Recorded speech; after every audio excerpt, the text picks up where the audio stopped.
My name's Mary Catherine Newcomb, and my Kafka piece is entitled Souvenir.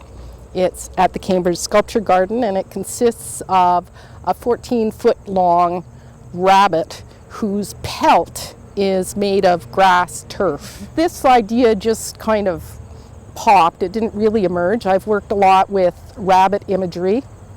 I'm interested in images of rabbits because for me they are a symbol of the mysterious aspect of nature. And the title Souvenir refers to, I guess, a time when the natural world was considered to be animate. I think we still, we have an easy time seeing animals as being animate, but not so much vegetation.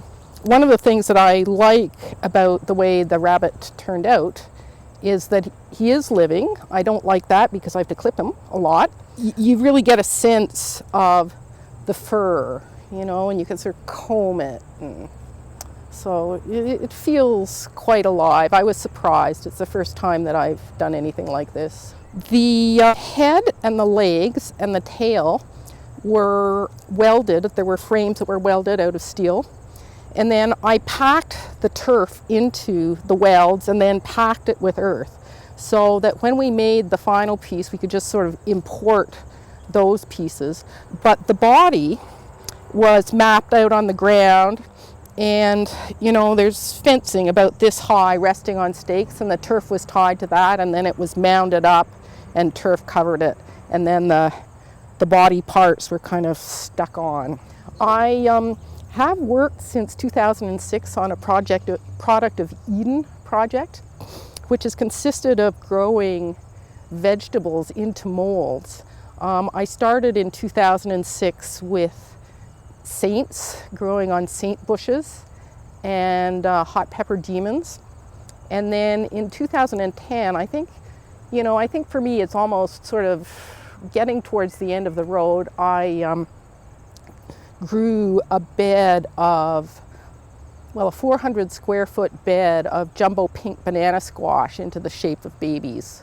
So there was this large raised bed in front of the Kitchener-Waterloo Art Gallery. I went every morning to look after them, and they acted just like babies because you had to look after them all the time. My motivation for working with organic material is hard to put a finger on because it's more of a feeling than a thought process, although after the pieces are done, I can think about them. At the core, I'm some sort of pagan. I think that God resides in trees and maybe the life force is the sap. So in a way, making saints growing on bushes was just sort of a normal thing for me to do. Generally speaking, the way that I get inspiration is I sort of think and fret and worry about what I'm going to do, and then poof, all of a sudden there it is. And my response is more, yeah, that's right, but I don't really know. I can't really put together the steps that have brought me there. The community response to the rabbit has been pretty overwhelming, actually. People really like it. I've not, people, when I'm coming by, walk along and they take pictures. And, I was here last Sunday and it was like Grand Central Station, or the market, the square, there are people sitting on the benches and their kids climbing all over it, and tourists taking pictures with it. I think it's that it looks alive. Like there's a feeling of aliveness to it, and it's large, and I think there's a fantasy.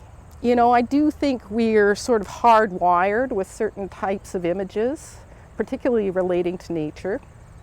And it's interesting to me that, in certain native myths, the giant hare is considered the animal demiurge. So, which just, as I said, it wasn't something that I sort of read about and thought, okay, I'm going to do this. It was just something that happened to be with it. But I think that maybe, in people's psyche, these things, mythology is an expression of the psyche, right? So I think that's partly that. And it's, it's not particularly frightening. And people like the idea of having a huge, reclining, non-threatening animal that they can pat,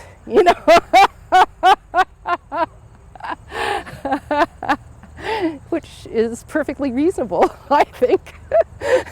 In the context of Kafka, survive, resist, I guess I wish the giant hare and what it represents is something that could survive and resist. I'm not terribly optimistic. I'm sad about the sort of decline of the natural world. I mean, that relates to the idea of souvenir.